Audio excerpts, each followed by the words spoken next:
In this video, I'm going to give you 7 practical activities to help improve your playwriting. You can use these in your process wherever you are on your writing journey, whether you're a complete novice or a seasoned professional. Make sure you check out these other writing videos that I've made. They're also full of useful exercises and activities, and they're all linked in the description below. Right, let's go. Number 1, big post-its. Before you start writing your play, ask yourself, what questions is this play asking the audience? What is your play inquiring about? What's it asking its audience to think about? Don't just list singular thematic words like poverty, sexism, power, or corruption. Think about the questions it's asking. These questions might be, what is the personal cost of success? How much can one person lie? Is revenge really worth it? Do you ever stop loving someone? Is it possible to truly forgive someone? Write your questions down on big post-it notes or bits of paper and stick them up around your writing space. This might be your desk or near your bed. Whenever you reach a dead end in your writing, go back to these key questions. You should have between 1 and 5 questions. You could even refine this so you have just 1 or 2.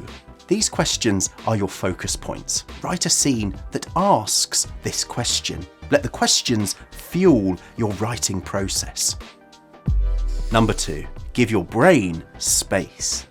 One of the most revelatory discoveries that I've made personally in the last year is how I need to give my brain space to create new ideas. Some of the best ideas I've had for YouTube videos or drama exercises have all come to me whilst on an evening walk. So between shifts of writing, go for a walk, go for a run, go for a cycle.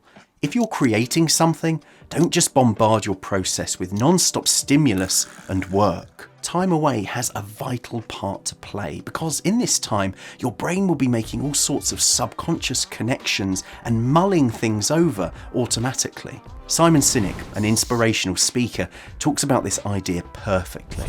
And that's where ideas happen.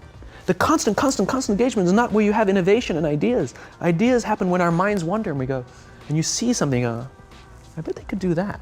That's called innovation, right? But we're taking away all those little moments. I've linked the full video in the description below. It may sound simple or even a bit silly, but by just going for a walk, what you're doing is you're giving your brain the opportunity to cook up ideas in the background. Say you've been writing for an hour and you get stuck.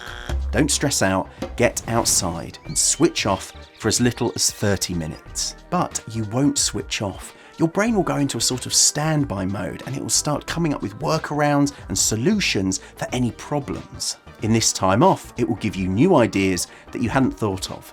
This is an essential ingredient for inspiration to thrive, so don't underestimate it and instead actively do it. Number 3, rewrite from memory. This is an exercise that Alistair McDowell uses in his writing process. His plays include Pomona, X, and All of It. He writes a scene or an act and then leaves it alone for a while. This might be days, weeks, or even months. He then returns to that section and rewrites it from memory. By doing this, you'll habitually remember the best bits and forget those bits that were less interesting. In rewriting it, you're distilling the scene to its core components. You could then compare the 2 versions and then re-add anything you really miss from the old version. But I think your new from memory version of the scene will be more concise, more focused, and much clearer. Number 4, explore the supernatural. As audiences, we love it when something supernatural or seemingly impossible happens in a story. Be it time travel, magic, ghosts, monsters, or aliens, it excites us. That's why science fiction is the most popular type of story that we tell. So explore throwing a surprising supernatural spin into your play, something that's unexpected or impossible. One of the best things about theatre is that it has limitless possibilities. It can be 100% naturalistic, or it can push or blur the boundaries of realism to tell a story that's more unique and slightly weirder. Your play may start out as a naturalistic drama, but dare to be bold and introduce an unusual, unexpected, and supernatural element to it. Check out the plays X by Alistair McDowell, The Watsons by Laura Wade, or The Mountaintop by Katori Hall, and also the film Magnolia by Paul Thomas Anderson. All of these stories offer up unexpected events that can inspire you. Don't just think logically, think imaginatively. A supernatural ingredient may give your scene or your play the push it needs to bring it to life. Number 5. The Nolan Rewrites. This is a technique used by Christopher Nolan, legendary screenwriter and director. He does this when he's writing. He writes scene 1, then he writes scene 2, and then he goes back and rewrites scene 1 again. So what he's doing is layering up the script, which allows each new scene to inform the preceding one. Rather than writing the whole piece and then picking it apart, Nolan's approach allows you to be really specific scene to scene. When you're writing your play, you can focus on every section of the story and how each scene leads into the next one. And then by going back a scene, you'll know where this scene leads to. This enables you to add more detail, clues, references and surprises because you've already written what happens next. Number 6. Duncan Macmillan's third character. Duncan Macmillan, who's written these awesome plays, suggests borrowing an idea from the writer Terence Rattigan.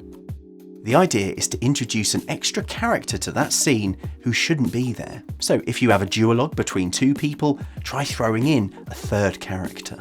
Some examples are two parents having a big argument and their child being there, or two business executives having a top secret meeting with a cleaner in the room, or two teachers gossiping about a student with another student in the room. Maybe this third character is hidden in the room somewhere and known about by the audience, but not known about by the other characters. This third character will really have an effect on how the other two characters speak and act. They're going to behave completely differently. This idea gives the scene a real tension and energy and can really draw out the characters' objectives, what they say and how they say it. Number 7. Think and write like thieves. This exercise is from the awesome writer Simon Stevens. It might feel a little analytical to begin with, but it's a practical and profoundly useful technique to improve your writing. It starts with you finding and reading a play. Make it a short and interesting one. Simon Stevens suggests Far Away by Carol Churchill and Face to the Wall by Martin Crimp. In addition to these two, I recommend Comment is Free by James Fritz, My Child by Mike Bartlett, and Generations by Debbie Tucker-Green. Then answer these questions. Why is the writer writing this play? What does the writer think about the world? Are there characters? What is their relationship to one another? What is their offstage life? Who says what? How evenly is the language distributed? Who does what? How evenly is action distributed? How long is the play? How is it divided? What happens before the play? What happens in the play? What words are used in the play? How is the play punctuated? Are there silences and pauses and beats? How long are the phrases and sentences and speeches? This is a shortened version of his exercise. The full version is in this incredible book, A Working Diary, which I can't recommend enough. Details linked below. The point of this exercise is for you to notice all of the ideas that the playwright uses. You can use any or all of the ideas that interest you in your own writing. Don't read a play as an academic. Read a play as a thief and pinch the elements of the writing that you love. And there we go, 7 practical exercises for you to try out on your playwriting. Please give this video a thumbs up if you found it useful, subscribe to the Apex Dramatools channel, and check out these videos that I've put up on screen, as well as the ones linked in the description below. All the best.